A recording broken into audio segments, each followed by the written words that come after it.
पार्वती जी से क्या कह रहे सप्तऋषि जाके, अरे तुम काहे को तपस्या ऐसे बावरे दूल्हा के लिए करती हो, एको मकान नहीं है, बरगद के नीचे रहते हैं और गले में मुंडों की माला पहनते हो, चिता की भस्म लगाते हैं और ऐसे दूल्हा के लिए तपस्या कर रहे हो।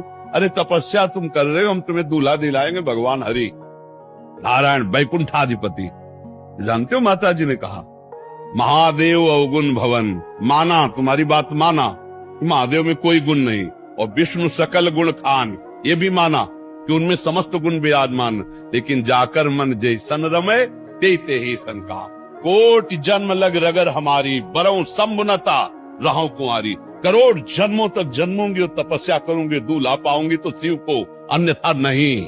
ऐसी निष्ठा होनी चाहिए शिव के प्रति, ऐसी निष्ठा होनी। कोई कुछ भी कहे, अब हमारी लगन शिव को हमने गुरु रूप में मान लिया, मान लिया।